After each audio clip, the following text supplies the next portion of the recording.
Relation of mass with velocity. Guys इस video में हम पढ़ने वाले हैं गाइज कि मास में क्या वेरिएशन होता है यदि कोई वस्तु रेस्ट में होती है या कोई वस्तु किसी वेलोसिटी के साथ मूव कर रही होती है तो उनके मास में कुछ वेरिएशन होता है क्या, वही इस वीडियो में देखने वाले हैं। तो चलिए वीडियो स्टार्ट करते हैं। तो गाइज सबसे पहले हम दो फ्रेम ऑफ रेफरेंस एज्यूम कर लेंगे, एस फ्रेम और S dash frame.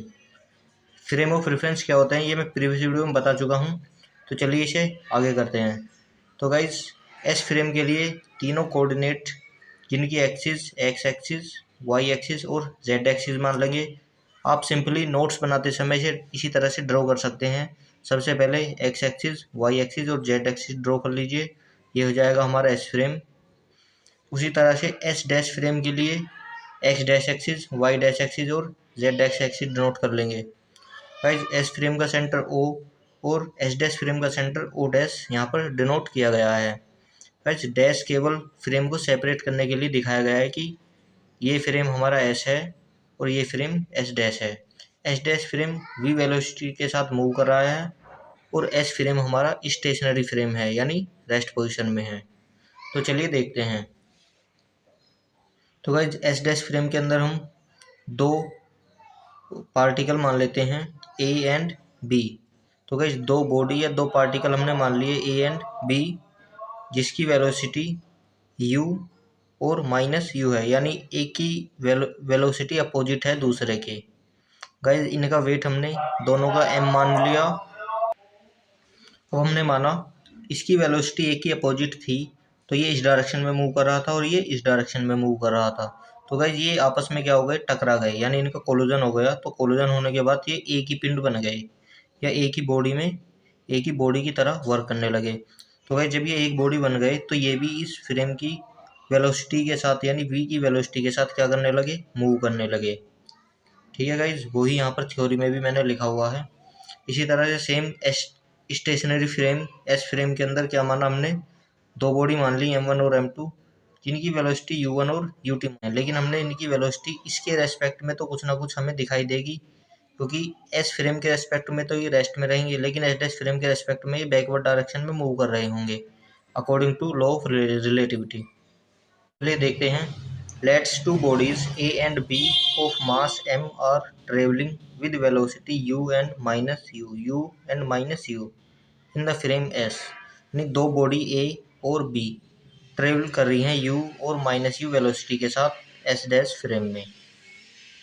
Suppose u1 and u2 are the velocity of two bodies relative to an observer in stationary frame S। यानी स्टेशनरी फ्रेम S जो है इसमें हमने दो बॉडी मान ली, एक ये और एक ये। इसकी जो वेलोसिटी वो u1 और u2 है। The mass of the body is m1 and m2 in S frame. यानी m1 और m2 क्या है, मास है बॉडी के इन S फ्रेम के अंदर। m1 और m2 क्या हो गए, मास हो गए बॉडी के। तो चलिए इसे आगे करते हैं। Now using Lorentz velocity transformation equation equals to u dash X plus v upon 1 plus v upon c square u dash X. तो गाइज यहाँ पर ये क्या होता है, अब हम करने वाले हैं एस फ्रेम के अंदर जो u और u2 वेलोसिटी के साथ मूव कर रहे थे जो पार्टिकल या बॉडी, उनके लिए हम ये इक्वेशन मान लेते हैं क्योंकि यहाँ पर ये ux है यानी ये एस डैश फ्रेम के लिए है। यदि यहाँ पर u डैश एक्स होता वो एस डैश फ्रेम के लिए होता, तो यहाँ पर हम कर रहे हैं इसे एस फ्रेम के लिए। तो चलिए एस फ्रेम के लिए हम u1 निकाल लेते हैं, यानी फर्स्ट बॉडी की वेलोसिटी u1 इक्वल्स टू क्या हो जाएगी गाइज, वो हो जाएगी हमारी u plus v upon 1 plus v upon c square और u।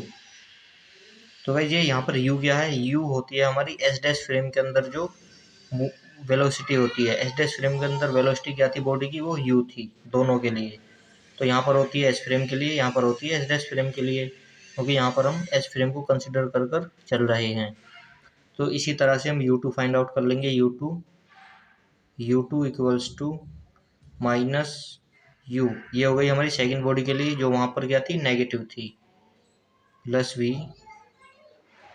Upon 1 minus V upon सी स्क्वायर और यू, क्योंकि यहाँ पर ये माइनस क्यों आया, क्योंकि ये वैल्यू क्या है, नेगेटिव है, तो प्लस और माइनस क्या हो जाएगा, यहाँ पर माइनस हो जाएगा। तो इसे इक्वेशन फर्स्ट मान लेते हैं, इसे इक्वेशन सेकंड मान लेते हैं। तो गाइज वहाँ पर एस डैश फ्रेम के अंदर क्या था, बॉडी का क्या हो गया था, कोलिजन हो गया था। तो according to principle of conservation of momentum, यानी यहाँ पर मोमेंटम का जो कंजर्वेशन वाला प्रिंसिपल है वो लगाएंगे। तो लिख लेते हैं, according to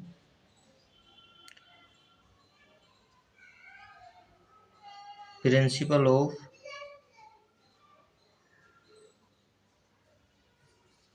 conservation of momentum.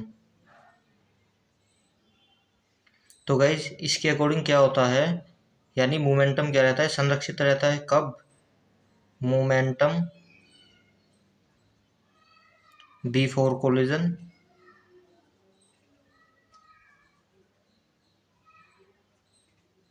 Equals to momentum after collision.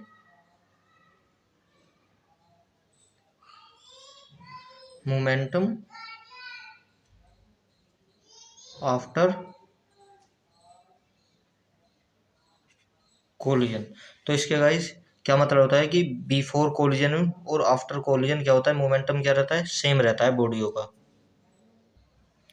तो गाइज एस फ्रेम के अंदर मोमेंटम क्या होगा, मोमेंटम होता है मास इनटू वेलोसिटी। तो वो क्या होगा गाइज, m1 u1 यानी मास इनटू वेलोसिटी फर्स्ट के लिए प्लस m2 u2 सेकंड के लिए। ये क्या हो जाएगा, मोमेंटम बिफोर कोलिजन पहले, और आफ्टर कोलिजन वो क्या हो जाएगा गाइज, वो हो जाएगा हमारा m1 m2, यानी जब ये दोनों क्या हो गए, एक हो गए, यानी यहाँ पर कोलिजन होकर क्या हो गए, एक हो गए और v वेलोसिटी के साथ मूव करने लगे एस डैश फ्रेम में।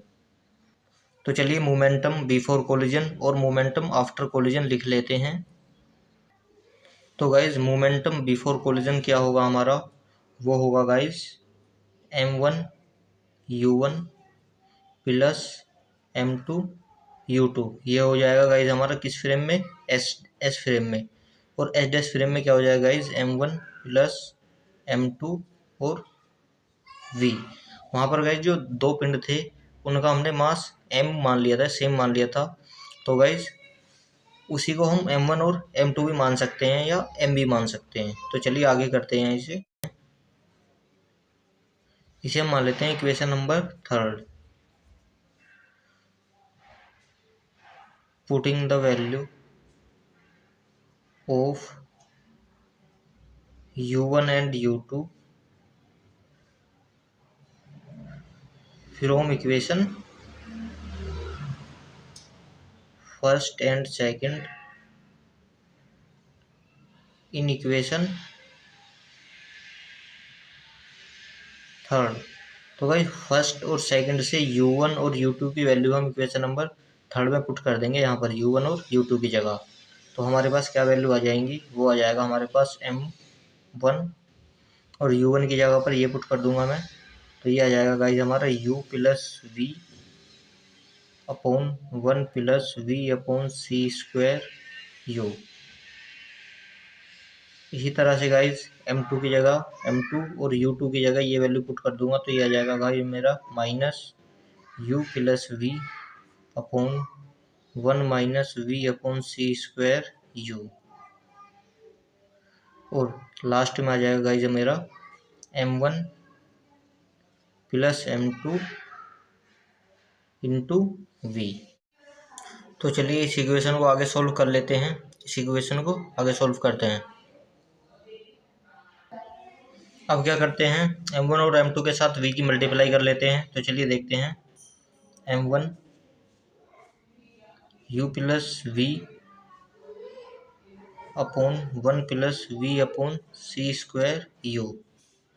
इसी तरह से m2 minus u plus we upon 1 minus V upon C square और u equals to m1v plus m2v।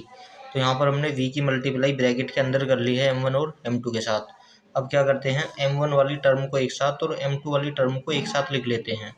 तो चलिए लिखते हैं m1 u plus we upon 1 plus we upon C square u।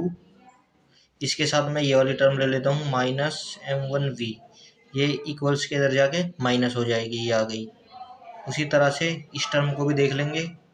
इस टर्म को मैं उधर ले जाता हूँ, यानी m2v minus m2 bracket minus u plus v upon 1 minus v upon सी स्क्वायर u। तो चलिए यहाँ से m1 हमने कॉमन ले लिया, यानी m1, तो यहाँ मुझे ब्रैकेट में बचा u plus we upon 1 plus we upon C square u, ये बचा, और माइनस के v बचा। उसी तरह से यहाँ पर मैं m2 कॉमन ले लूँगा, तो यहाँ बचेगा मेरा v माइनस के u plus v upon 1 minus v upon सी स्क्वायर और u। तो यहाँ पर गाइज ये टर्म मेरी बच जाएगी, क्योंकि v यहाँ पर आ जाएगा माइनस और माइनस के u, क्योंकि m2 और m2 यहाँ पर मैंने कॉमन ले लिया। तो चलिए आगे देखते हैं m1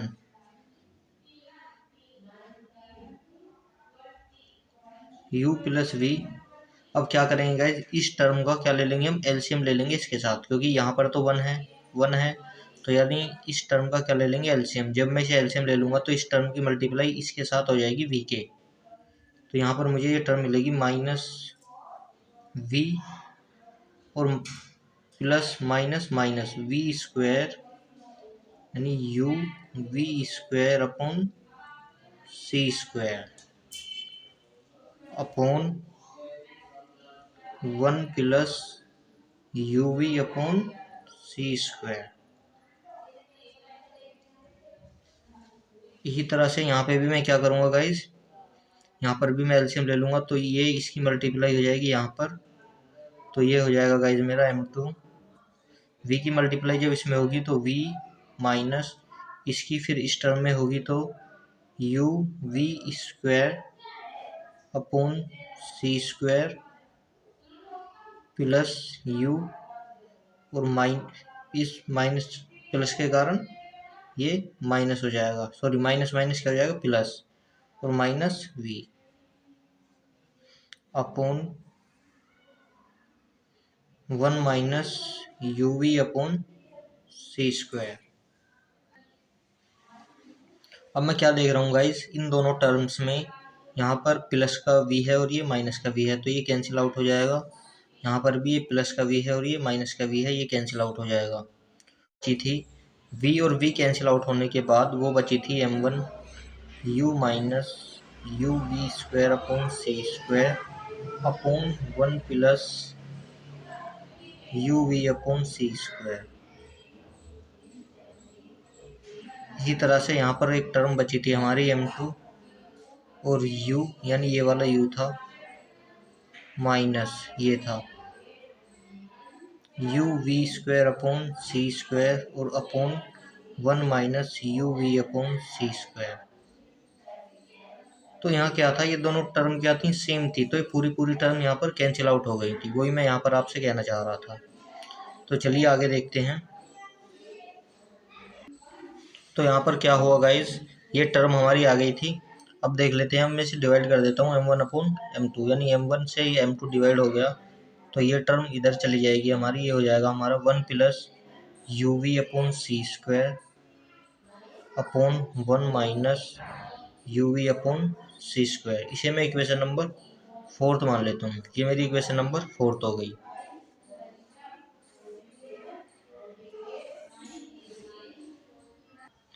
अब हमें इन दोनों टर्म्स की, इस टर्म की और इस टर्म की, इन दोनों टर्म्स की वैल्यू फाइंड आउट करने के लिए एक इक्वेशन छोटी सी सोल्व करनी पड़ेगी। तो चलिए पहले उसे देख लेते हैं। नाउ अब हम क्या करेंगे, 1 minus you one square upon C square, इस टर्म को सोल्व कर लेंगे, तो इसी टर्म से हम इसके लिए और इसके लिए, दोनों के लिए वैल्यू यहाँ पर फाइंड आउट कर लेंगे। तो चलिए देखते हैं। तो इस टर्म में गाइस क्या करेंगे, हम u1 की वैल्यू यहाँ पर पुट कर देंगे। u1 की वैल्यू कहाँ से पुट करेंगे, इक्वेशन नंबर फर्स्ट से, जो थी हमारी, चलिए वो वैल्यू दिखा देता हूँ मैं, इसे लिख लेते हैं 1 माइनस u1 की जगह पर मैं u1 की वैल्यू पुट कर दूंगा 1/c², ये मेरा ऐसे बचेगा, और u1 की जगह पर वो वैल्यू यहाँ पर पुट कर देता हूँ। तो चलिए देखते हैं। तो गाइस u1 की जो वैल्यू थी वो थी मेरी u plus we upon 1 plus we upon c² u, equation number first से। u1 की वैल्यू मैं ये वाली उस इक्वेशन में पुट कर देता हूँ। तो चलिए करते हैं। तो चलिए यहाँ पर मैं u1 की वैल्यू पुट कर देता हूँ, जो थी हमारी u plus we upon 1 plus we upon c² u। अब क्या करेंगे गाइस, इसे आगे सोल्व करेंगे इसी इक्वेशन को। तो चलिए आगे सोल्व कर देते हैं। 1 माइनस 1/c², सॉरी ये स्क्वायर था।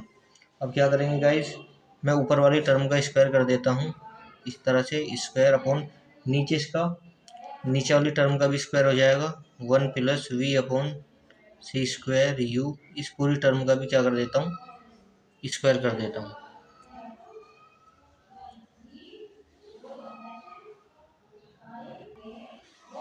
तो चलिए इस टर्म का एलसीएम ले लेते हैं। एलसीएम लेकर यहाँ पर इसकी मल्टीप्लाई हो जाएगी। तो चलिए इसे सोल्व कर लेते हैं। तो ये हो जाएगा मेरा 1 plus you we upon c²। इस पूरी टर्म का क्या है, स्क्वायर, यानी इस पूरी टर्म को यहाँ पर मैंने 1 के साथ मल्टीप्लाई कर दिया, माइनस फिर ये मेरी बाकी की बची टर्म जो है, ये मेरी इतनी टर्म जो बची हुई है इसे लिख लेंगे 1/c² u प्लस वी का होल स्क्वायर, और अपोन में क्या जाएगी, अपोन में ये, क्योंकि ये टर्म मेरी क्या थी, एलसीएम थी। 1 plus v u upon c² और इसका क्या, होल स्क्वायर। अब क्या करेंगे गाइस, ये इसका होल स्क्वायर है और ये इसका होल स्क्वायर है, इसके होल स्क्वायर ओपन कर लेंगे। चलिए होल स्क्वायर ओपन कर लेते हैं। ये हो जाएगा हमारा a² प्लस b² यानी u² v² अपॉन c⁴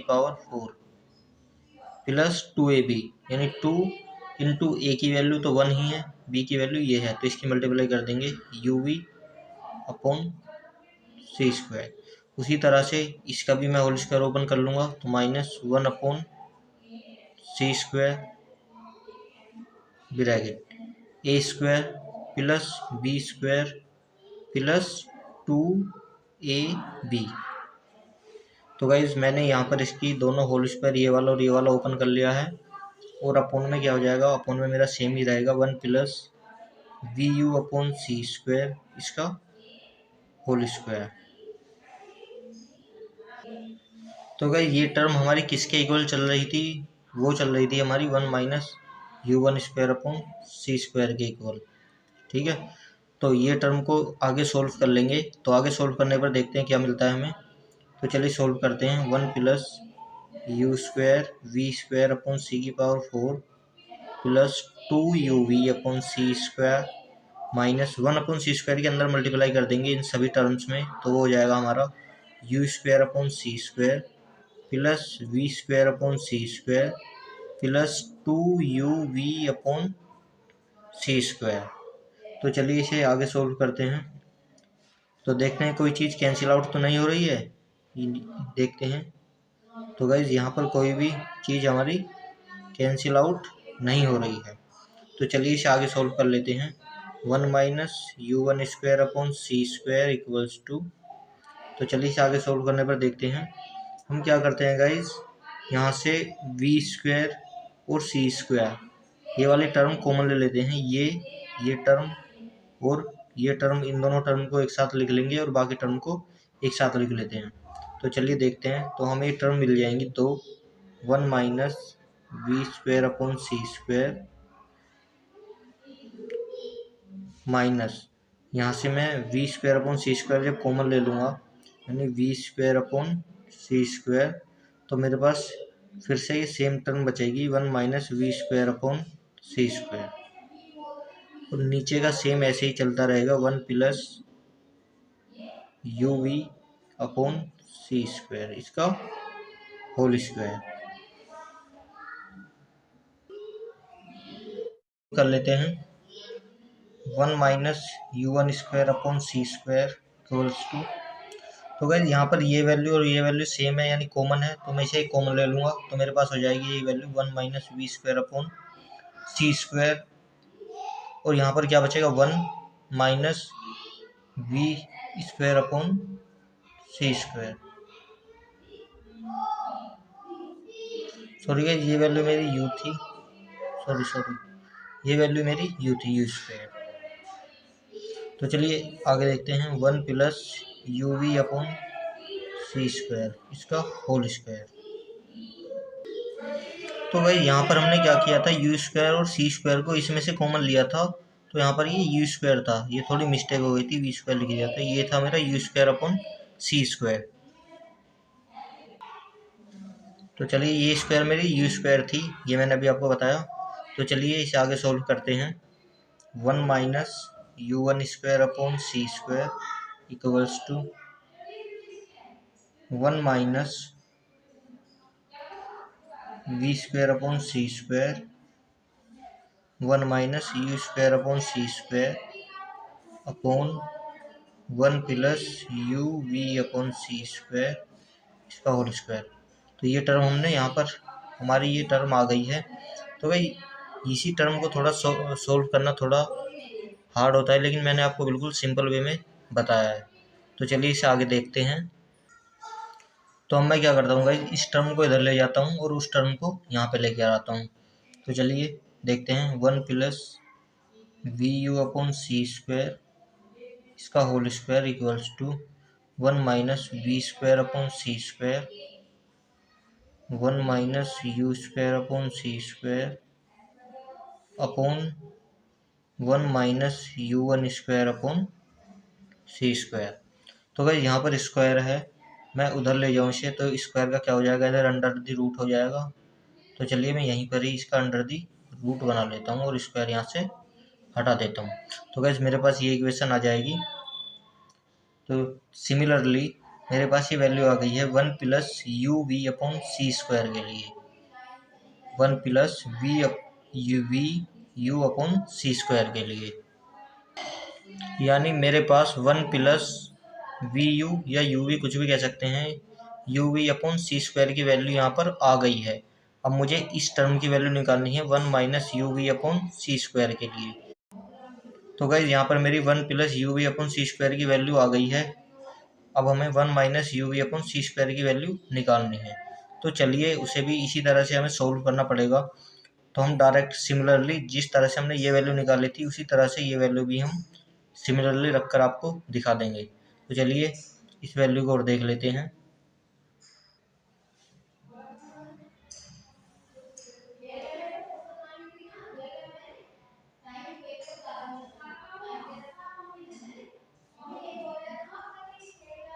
इसे गाइस मैं इक्वेशन नंबर 5 मान लूंगा। सिमिलरली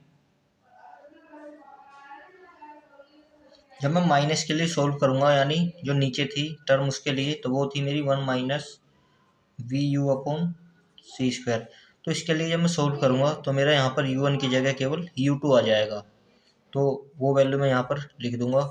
इसे हम डायरेक्ट लिख देते हैं, इसी टर्म से हम केवल एक टर्म को सोल्व कर लेंगे और सेकंड को सिमिलरली कर यू वन की जगह यू टू वैल्यू पुट कर देंगे। 1 माइनस वी स्क्वायर अपॉन सी square 1 minus u square upon सी square upon 1 minus u two square upon सी स्क्वायर। तो गाइस ये मेरी 1 minus you we upon C square की value आ गई है। इसे मैं इक्वेशन नंबर 6 मान लूँगा। अब क्या करेंगे, इक्वेशन नंबर 5th और 6th की वैल्यू इक्वेशन नंबर 4th में रख देंगे। ऑन सब्स्टिट्यूटिंग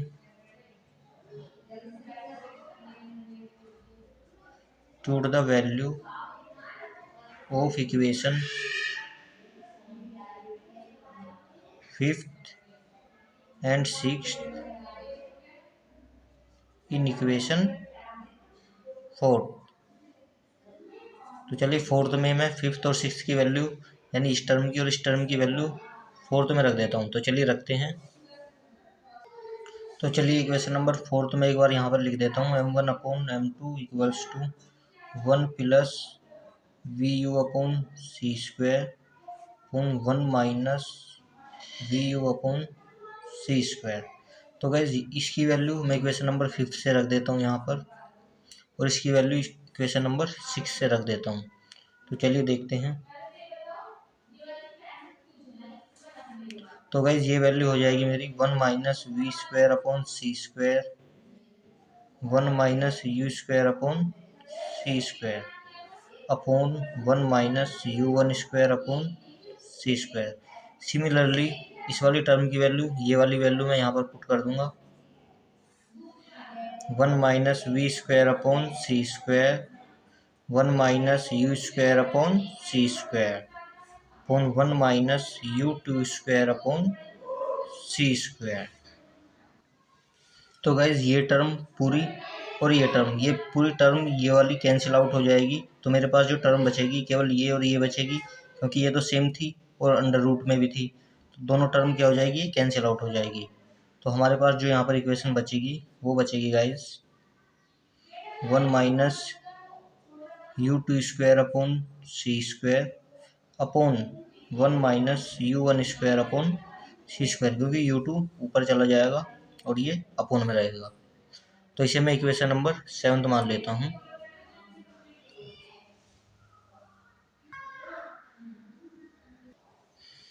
तो गाइज जब भी कोई चीज़ अंडर रूट में हो तो उसे हम अलग अलग अंडर रूट में भी लिख सकते हैं। ये पूरी अंडर रूट में थी तो मैंने ऊपर वाली टर्म को ऊपर की तरफ अंडर रूट में लिख दिया और नीचे की टर्म को नीचे की तरफ अंडर रूट में लिख दिया। तो चलिए इसकी कंडीशन देख लेते हैं। If the body b is at rest, यानी बॉडी क्या है, रेस्ट में है, ठीक। तो उसकी वेलोसिटी क्या हो जाएगी, वेलोसिटी क्या हो जाएगी, जीरो हो जाएगी। क्या हो जाएगी, जीरो। और m2 क्या हो जाएगा, m नोट, यानी रेस्ट मास। क्या हो जाएगा, रेस्ट मास। यानी कोई बॉडी क्या है, रेस्ट में है, यानी उसकी वेलोसिटी तो जीरो और मास क्या हो गया उसका, रेस्ट मास m नोट। चलिए देखते हैं तो फिर क्या होगा। तो u2 क्या हो जाएगी, इसके लिए जीरो हो जाएगी। u2 क्या हो जाएगी, जीरो। तो गाइस उस बॉडी के लिए क्या हो जाएगी, मोशन क्या हो जाएगी, जीरो। तो हमारी इक्वेशन क्या आ जाएगी फिर, m1 अपॉन m2 की जगह पर क्या हो जाएगा, m नोट, क्योंकि उसका रेस्ट मास हो गया m नोट अपॉन, और गाइज u2 की जगह क्या हो जाएगी, जीरो, क्योंकि वेलोसिटी क्या हो गई, जीरो। जब वो रेस्ट में है तो यहाँ मैं जीरो पुट करूँगा तो ये पूरी टर्म क्या हो जाएगी, जीरो, सॉरी वन, क्या हो जाएगी, वन, क्योंकि one, one minus zero one, और वन का under the root one upon under the root 1 minus you one square upon C square. तो गाइज इस फॉर्मूले के यूज़ करेंगे जब कोई भी बॉडी यानी रेस्ट में है, क्या है, रेस्ट में है, और उसकी वेलोसिटी क्या है, ज़ीरो है। तो हम इस फॉर्मूले का यूज़ करेंगे जब सेकंड बॉडी क्या है, रेस्ट में है, सेकंड वाली। तो चलिए इसे आगे सोल्व कर लेते हैं इसी इक्वेशन को। तो एम नोट की मल्टीप्लाई इधर हो जाएगी, तो मेरे पास m1 equals to m note upon under the root 1 minus you one square upon C squared आ जाएगा इस केस में। इफ़ सेकंड केस देख लेते हैं इसी में, if u1 equals to zero, यानी जो फर्स्ट बॉडी है उसकी वेलोसिटी जीरो हो, तो हमारा m1 क्या हो जाएगा, m नोट हो जाएगा, यानी फर्स्ट बॉडी का जो मास है वो हमारा रेस्ट मास में कन्वर्ट हो जाएगा। Then m2 equals to m nought upon under the root 1 minus u two square upon C square. उस कंडीशन में हमें ये फॉर्मूला लगाना यूज़ करना पड़ेगा जब हमारी फर्स्ट बॉडी का वेलोसिटी जीरो हो और मास क्या हो जाएगा, हमारा रेस्ट मास के इक्वल हो जाएगा फर्स्ट बॉडी के लिए। और यदि सेकंड बॉडी की वेलोसिटी जीरो हो तो m2 हमारा रेस्ट मास हो जाएगा। तो उसके लिए हम ये फॉर्मूला यूज़ कर लेंगे m1। और जब फर्स्ट बॉडी रेस्ट में हो तो सेकंड बॉडी के लिए हम मास में वेरिएशन m2 से निकालेंगे। और यदि गाइस केवल एक सिंगल बॉडी हो, क्या हो, single body, hence for a body travelling with rest mass m nought and velocity v। मान लें किसी बॉडी का रेस्ट मास एम नोट है और वो v वेलोसिटी के साथ मूव कर रही है, यानी हम उसे किसी दूसरी बॉडी के साथ कंपेयर नहीं कर रहे, तो उसके मास में वेरिएशन क्या होगा उसके लिए फॉर्मूला देख लेते हैं। तो चलिए उसके लिए देख लेते हैं। वो हो जाएगा हमारा m equals to m note upon under the root 1 minus, अब यहाँ पर वेलोसिटी u थी क्योंकि u2 0 था, उसी तरह से यहाँ पर u1 0 था तो यहाँ पर u2 थी, लेकिन यहाँ पर वेलोसिटी क्या है v है, तो हम यहाँ पर u2 की जगह v पुट कर देंगे, यानी v square upon c square. तो बस यही फॉर्मूला हमें एग्ज़ाम में ड्राइव करके आना पड़ता है, यही फॉर्मूला हम यूज़ करेंगे न्यूमेरिकल्स में भी। किसके लिए? Variation of mass with velocity. तो गाइज यही हमारा फाइनल जो डेरिवेशन का जो कंक्लूजन था, फाइनल फॉर्मूला है वो यही है। Formula is known as mass variation formula with velocity. तो चलिए 2-3 केस स्टडी भी कर लेते हैं इसकी। तो चलिए केस फर्स्ट देख लेते हैं। When v is near about to c, यानी v की वैल्यू क्या होगी, नियर अबाउट होगी c से, देन क्या होगा, तो चलिए देखते हैं। Then 1 minus v square upon सी स्क्वायर, यानी यहाँ पर क्या v की वैल्यू क्या हो गई, c के इक्वल हो गई, लगभग किसके, c के इक्वल। तो यानी c के इक्वल से कुछ कम हो सकती है, ज़्यादा नहीं है, ठीक है। तो यहाँ पर क्या वैल्यू हो जाएगी, ये वैल्यू गाइज जब हम 1 में से इस वैल्यू को माइनस करेंगे तो ये वैल्यू बहुत ही लेस देन हो जाएगी, नियर अबाउट टू 0 हो जाएगी। ये वैल्यू क्या हो जाएगी, पूरी नियर अबाउट टू 0, यानी लेस देन 1 हो जाएगी। क्योंकि जब ये वैल्यू लेस देन 1 होगी, 1 में से जब मैं लेस देन 1 को माइनस करूँगा तो ये पूरी वैल्यू क्या हो जाएगी, लेस देन 1 हो जाएगी। तो उस केस में क्या होगा, जब ये वैल्यू हमारी कम हो जाएगी 1 से, तो 1 से, तो गाइज ये वैल्यू 1 से कम हो जाने पर क्या होगा, हमारा m की वैल्यू जो है उसका मल्टीपल इस वैल्यू के साथ क्या होगा, मल्टीप्लाई हो जाएगा, m के साथ कुछ वैल्यू मल्टीप्लाई हो जाएगी, तो ये मास की वैल्यू क्या हो जाएगी, ज़्यादा हो जाएगी इस वैल्यू से। यानी तो क्या होगा, मास की वैल्यू क्या हो जाएगी, ज़्यादा हो जाएगी रेस्ट मास से। तो इस केस में क्या होगा, जो वैल्यू मूव कर रही होगी किसी ऑब्जेक्ट के साथ, उसकी जो मास की वैल्यू है वो कम हो जाएगी, किससे, रेस्ट वाली पोजीशन से। तो चलिए सेकंड केस देखते हैं इसका।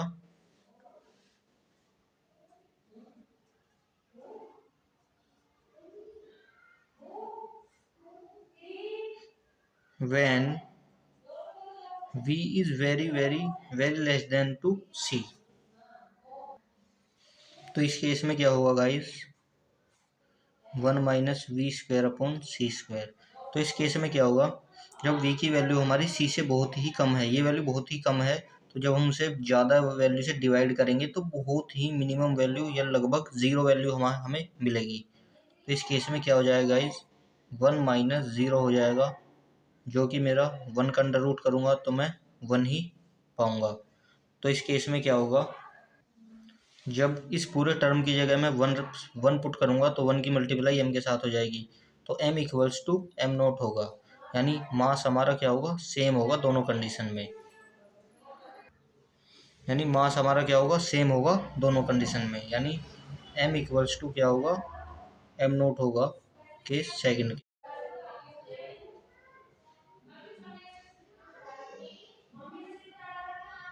When v equals to c, यानी वेलोसिटी किसी भी पार्टिकल की या बॉडी की जब c के इक्वल हो जाए तब क्या उसके मास में वेरिएशन होगा।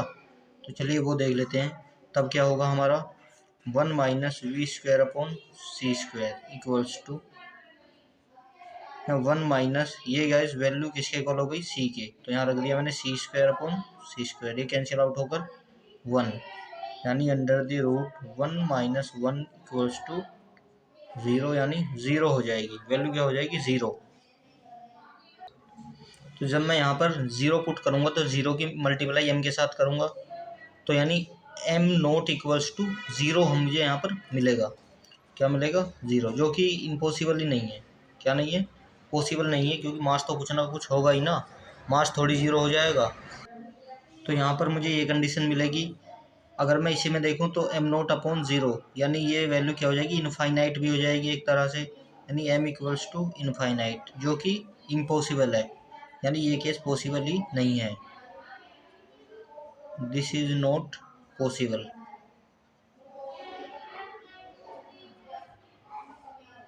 क्योंकि गाइस मास तो कुछ ना कुछ होगा ही, चाहे वो किसी भी वेलोसिटी के साथ कोई वस्तु मूव कर रही हो, लेकिन उसमें मास कुछ ना कुछ होता ही है।